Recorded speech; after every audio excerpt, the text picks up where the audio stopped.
kembali ke manhaj Ahlus Sunnah. Nah, sebelumnya mungkin kita sebagian baru kenal.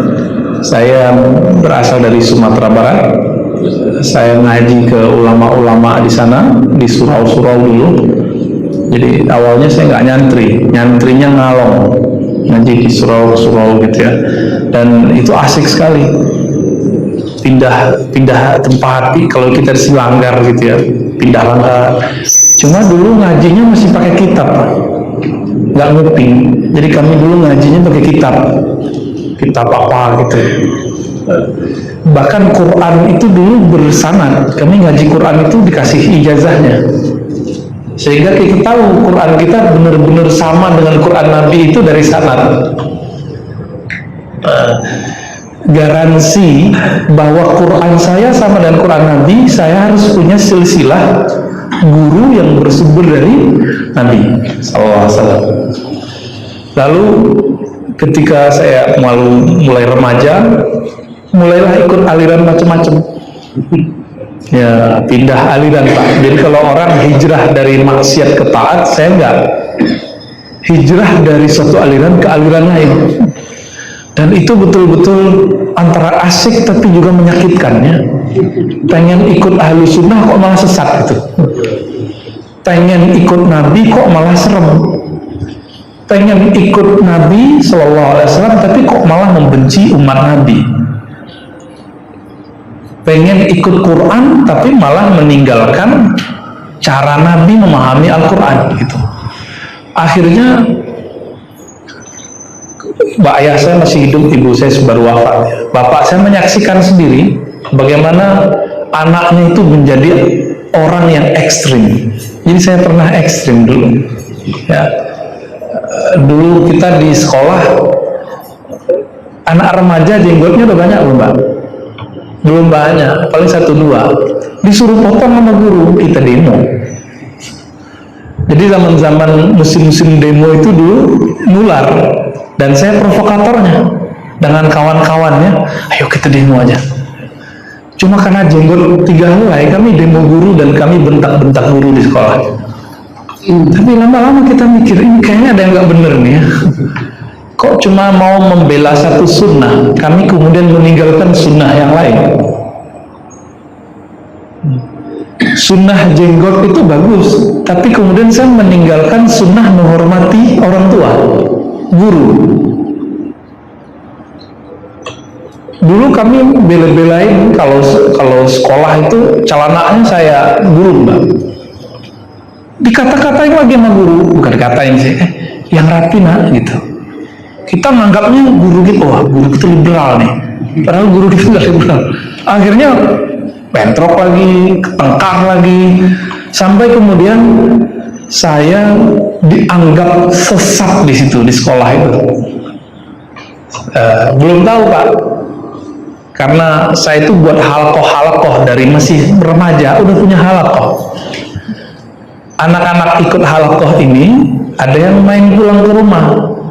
Sebelum dia pulang ke rumah saya, pembina asramanya bilang, mau ke mana? Mau ke rumah Ar-Razi Pak. Kamu tahu nggak Ar-Razi itu sesat? Jangan ke sana. Oh, dia kaget karena anak ini polos. Dia tetap datang ke rumah ngelaporin ke bapak saya. Itu kakak kita dibilang sesat Pak gitu. Oh, bapak saya marah Pak. Saya udah minta pindah 1 semester lalu, tapi nggak dikasih. Dulu masih jauh ya. Akhirnya ketika saya bilang minta pindah lagi, baru dikasih. Kenapa? Anakku dianggap sesat di sini. Ya udah aku pindahin ke sekolah yang anggap sesat. Terlalu itu juara 1 Pak, juara 1, juara 2 aja, nggak pernah juara 3 itu, selalu juara 1, 2. Tapi di sekolah saya itu sekolah negeri, ada jurusan agamanya yang diinapkan, yang disantrikan, pakai baca kitab, ya. Tapi beda ya, pesantren dengan dulu namanya MAK, dan MAK pesantren itu ada kiainya, MAK nggak ada kiainya. Sehingga kami ini santri-santri plat merah ini lagi nyari siapa yang mau jadi qudwah. Dicari-carilah, nggak ada di sekolah. Padahal ada kiai-kiai yang pelat merah juga. Akhirnya nyari guru, pindah aliran lagi, udah begitu terus.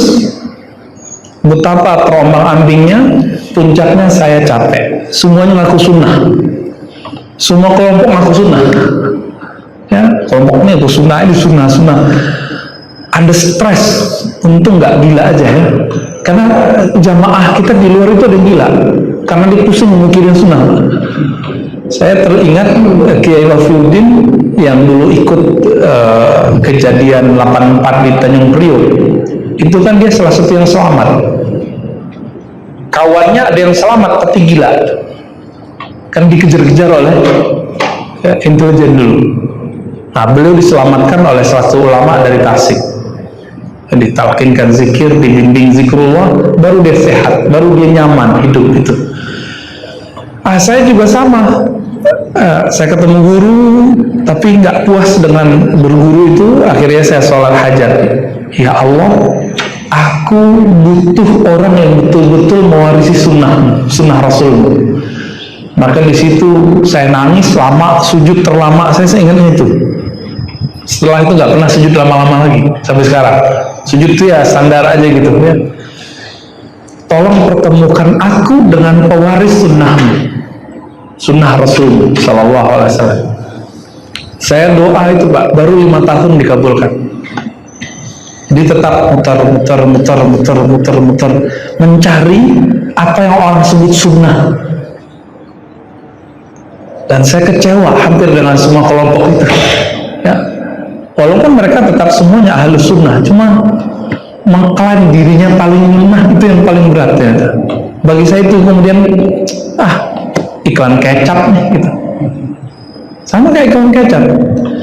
2004 saya ketemu, Allah izinkan bertemu salah satu ulama hadis yang harus mati di Indonesia, Allah yarham, sudah wafat, Syekh Ali Mustafa Yaqub. Kita sering dengar Kiai Ali Mustafa Yaqub, imam besar Istiqlal.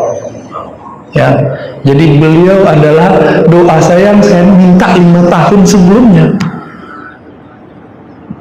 Maka dulu ada beasiswa ke luar negeri, saya cancel.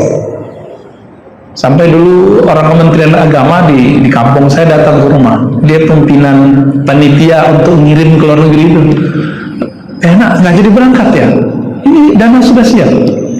Saya bilang saya di Jakarta aja Pak, udah ada ahli hadis yang saya cari.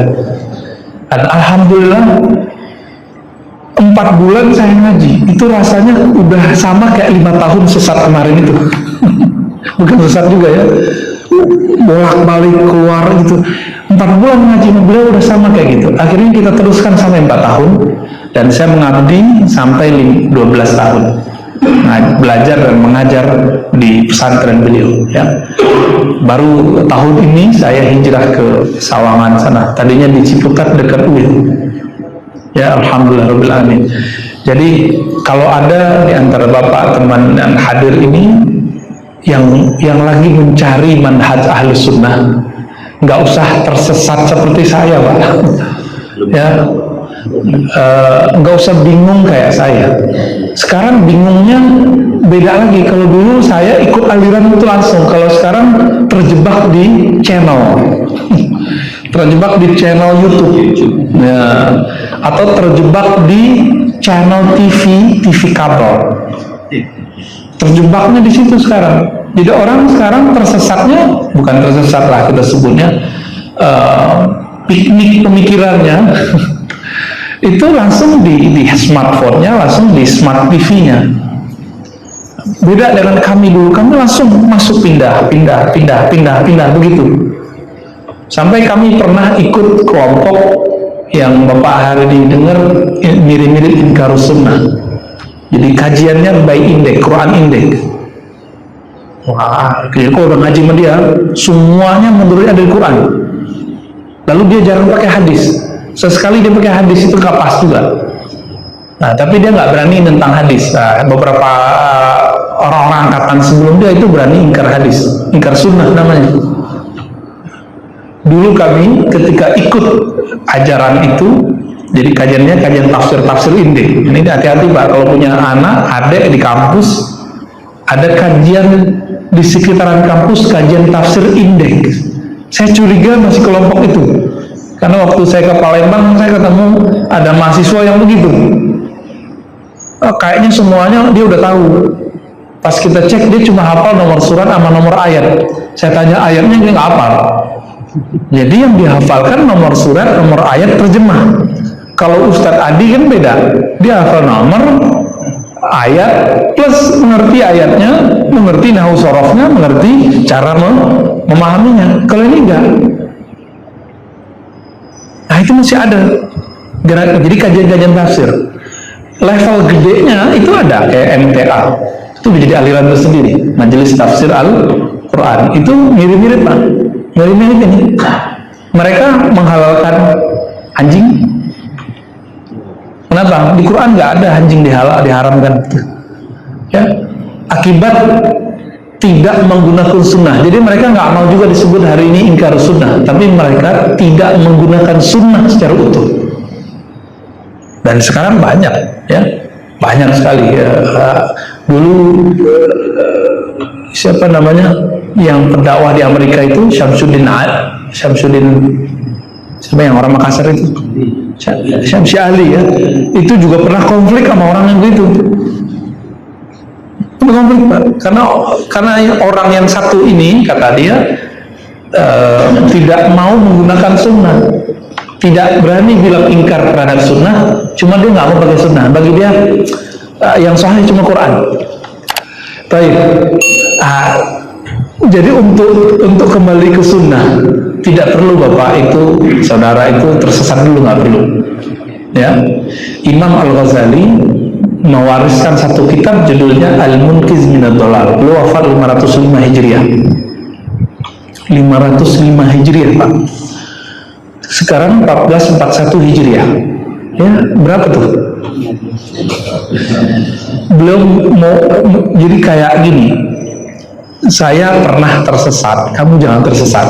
Dia tulis satu judul Al-Munqiz Minad Dhalal, pembebas dari kesesatan-kesesatan.